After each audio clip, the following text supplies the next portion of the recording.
In what can only be described as one of the best years for horror films of all time, 1985 represented the pinnacle of 80s horror. Having now reached the halfway point of the decade, 1985 provided us with several masterpieces, which, over the years, have shown to embody everything that horror fans love so dearly about the era. Just as modern man now gazes upon the ancient pyramids of Egypt in awe and wonder, so too shall future humans look upon the horror genre in 1985 and say, dang. And with that, these are our picks for the 10 best horror movies of 1985.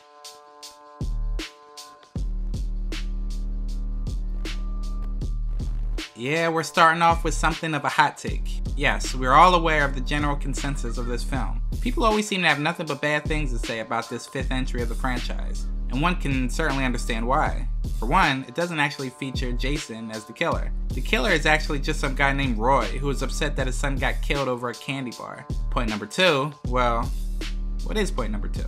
Indeed, if you can get beyond the fact that Jason is nowhere to be found, then you might find yourself enjoying this film immensely. The kills are just as impressive as his predecessors. It's actually pretty hilarious. You get the best robot dance ever put to film. It's the last entry of the franchise that was still realistic. It didn't feature its killer as an unstoppable killing machine. And on top of it all, it gave us Debbie Sue Voorhees. Enough said. Ooh baby, ooh baby, ooh baby, ooh baby. Hey baby, hey baby, ooh baby.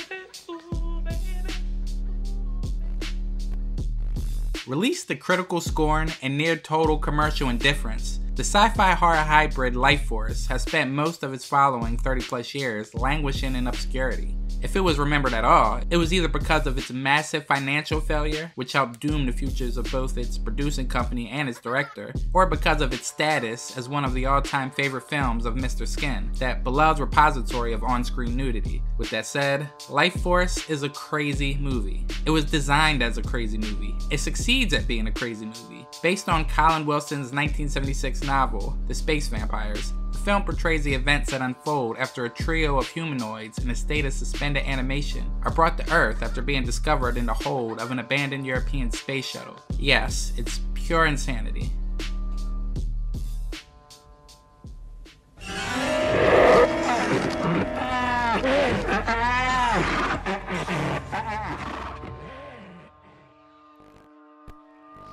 Three horror thriller tales revolve around a mysterious stray cat which is attempting to find a little girl in trouble. In Quitters, Inc., the cat is picked up by a shady New York doctor who uses experimental techniques to get people to quit smoking. His latest client is a man named Morrison, who learns he'll suffer some terrible consequences if he tries to cheat. In The Ledge, the cat is picked up by a shady Atlantic City millionaire who forces his wife's lover to walk a narrow ledge around his high-rise penthouse apartment. In The General, the cat arrives in Wilmington, North Carolina, where it is found by Amanda, the young girl it has been sent to protect.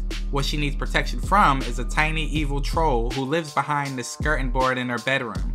The final showdown between General, as the cat is now named, and the troll is what truly makes this film memorable. Crayons are hurled like javelins, backflips are employed, and a roller skate is used as a weapon and a mode of conveyance. How often do you see a cat dueling an evil gnome atop a child's record player as a terrible cover of the Police's Every Breath You Take plays in triple time?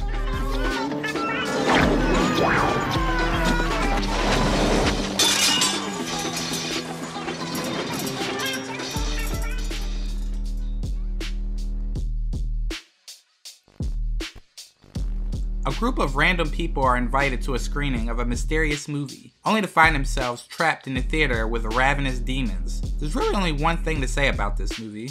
It is pure 80s Italian hard gold.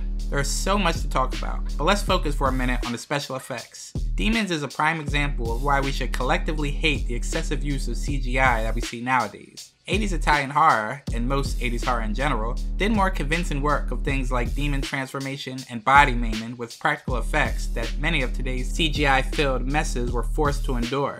And Demons doesn't hold back either. We get to see the following: people turn into demons, throats ripped out, fingers blown off, eyes gouged out, scalps torn off, and the vast majority of what you see looks superbly convincing.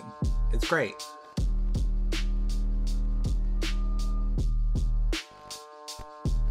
A young girl with an amazing ability to communicate with insects is transferred to an exclusive Swiss boarding school, where her unusual capability might help solve a string of murders. In short, Phenomena is by far Dario Argento's most offbeat work. All of the director's trademarks are on full display, but he cranks them up to about 1,000 notches here. The typical black glove wearing serial killer is present again. Argento's love of animals shines through like gangbusters, with the many insects and an angry chimp taking very active parts in the story.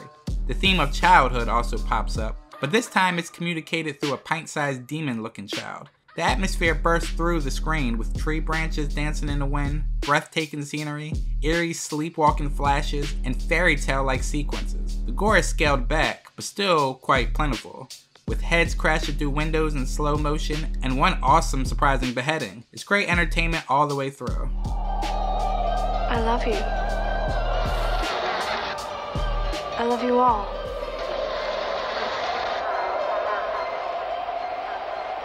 I love all of you.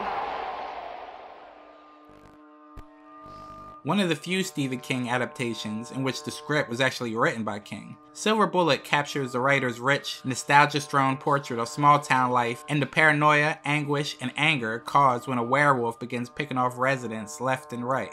At its heart, though, it's a good old-fashioned murder mystery with just enough humor to lighten the mood.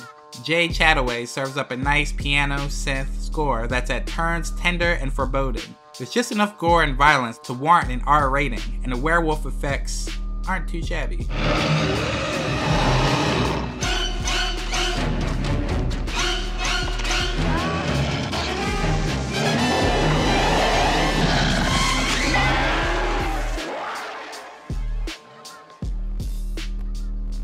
Tom Holland's classic vampire tale is full of gloriously campy old-school touches, feeling almost like a traditional Hammer or Universal horror dragged into the 80s. Our villain, Jerry the vampire, seems like a walking dry ice machine. Characters are prone to make dramatic entrances and exits, with the set design looking like something from a vintage studio piece. None of this, of course, is bad. It just means that the film has to be looked at in a particular way.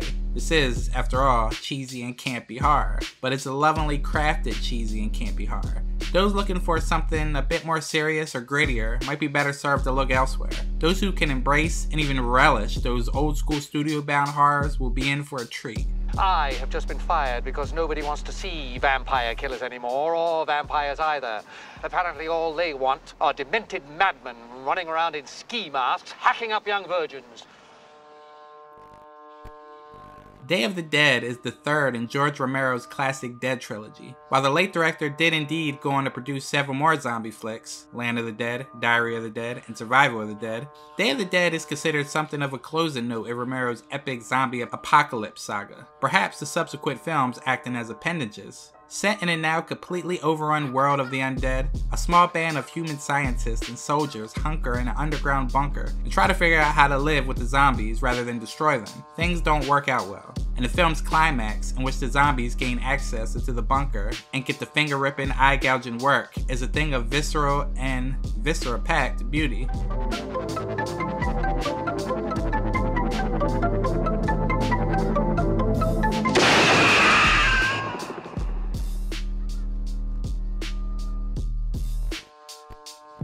Taking cues from the Evil Dead's innovations in gore, but prefiguring the slapstick zeitgeist ushered in by its sequel, Stuart Gordon's Reanimator is one of horror's great one-offs, and undoubtedly the best H.P. Lovecraft adaptation to date, even if it is based on an underwhelming serial that's not especially representative of the esteemed author. The story, of course, follows two med students who discover a way to reanimate dead things, but not how to make anything more than mindless and bloodthirsty brutes. For gorehounds, Stuart's cult favorite truly has it all. Blood, guts, boobies, cunnilingus with severed heads, and the darkest of comedy. Though, even at its most outrageous, it's controlled by a steady, confident hand with a plan.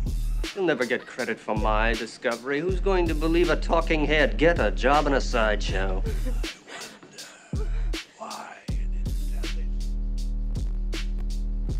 Quick, think of the first thing that enters your mind when you think of zombies. If that word is brains, then you're beginning to see the bigger picture. When two bumbling employees at a medical supply warehouse accidentally release a deadly gas into the air, the vapors cause the dead to rise again. Going all out with the film's inside joke, Dan O'Bannon situated the Return of the Living Dead as based on true events, and had his characters directly reference 1968's Night of the Living Dead, only to have them subsequently abandon all of George Romero's ideals. The film is severely rewatchable and is as funny as it is frightening. It delivers buckets of blood, tons of zombie carnage, and it has one of our favorite scream queens stripping naked in a cemetery. What more could you ask for? Who's there?